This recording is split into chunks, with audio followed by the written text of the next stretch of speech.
Hello, I am Aviva Lee, reporting live in Jerusalem from room 552 for Israel 24/6 TV.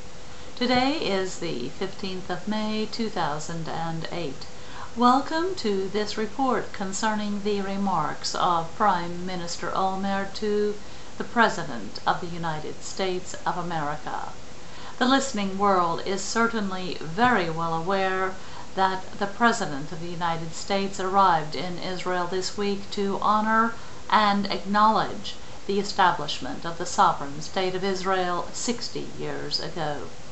Prime Minister Olmert, of course, was the speaker of choice at the special session of the Knesset in honor of President George W. Bush and his wife Laura Bush. After all of the copious pleasantries, I can report that Mr. Olmert did make a few remarks of substance, and it is those remarks which I now quote. The State of Israel and the Israeli Knesset are honored to host you, Mr. President, in the home of Israeli democracy, the house where the free will of the Israeli people is manifested through its delegates and elected representatives. On behalf of the citizens of Israel, on behalf of the government of Israel, and on behalf of the members of this House, I warmly welcome you as the President of a great nation, the leader of the free world, and as a true, steadfast, and loyal friend of the State of Israel. The deep-rooted friendship between the United States and Israel is not an accidental one, and it cannot be taken for granted. It is a friendship predicated on shared values and on a moral, human, and social destiny, the main principles of which are individual liberty, social justice, and peace. The greatness of the United States lies in its willingness and ability to act and sacrifice for the sake of a global international order based on democracy, human rights, free economy, and the achievement of peace. The distinction between a way of life which is worth defending and that which must be opposed has always been and still remains clear and sharp. And then the Prime Minister of the sovereign state of Israel quoted the former President of the United States, President Harry S. Truman, from that President's address to a joint session of the Congress of the United States of America on March the 12th, 1947. One way of life is based upon the will of a majority and is distinguished by free institutions, representative government, free elections, guarantees of individual liberty, freedom of speech and religion, and freedom from political oppression. The second way of life is based upon the will of a minority, forcibly imposed upon the majority. It relies upon terror and oppression, a controlled press and radio, fixed election, and the suppression of personal freedoms. And after quoting President Harry Truman, the Prime Minister of Israel continued, and I quote, "In a world where the American light tower prevailed, the Jewish people rose through tremendous effort from the abyss of the Holocaust to the pinnacle of revival and founded by the heroism of its sons, the democratic state of Israel. Since then and throughout the years, despite the changes of governments in Washington and governments in Jerusalem, the alliance of friendship between our peoples and countries has remained solid and continued to go stronger and more powerful." End quote.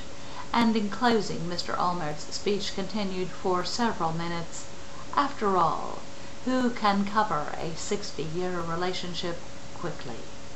Nonetheless, Mr. Olmert continued to remind President Bush of the political capital he, Mr. Bush, personally invested in the sovereign state of Israel. And of course, Mr. Olmert mentioned the threat of Iran to the region and to the world at large. And surely these remarks surprised no credible journalist or informed person in the listening world.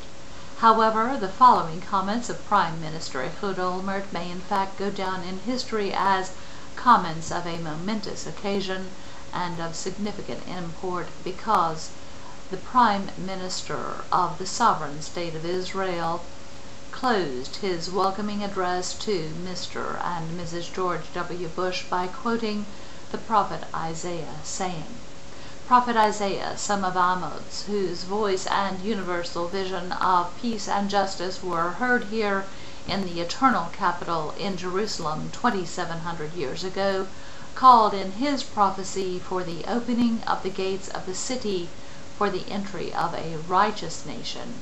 Open ye the gates, that the righteous nation that keepeth faithfulness may enter in." And after extending his personal wishes on what the Prime Minister assumed and stated so verbally may not be an occasion which repeats itself, the Prime Minister closed his public remarks to the President of the United States by saying, and I quote, "May you be blessed," end quote. And may I simply add, God bless America, God bless Israel.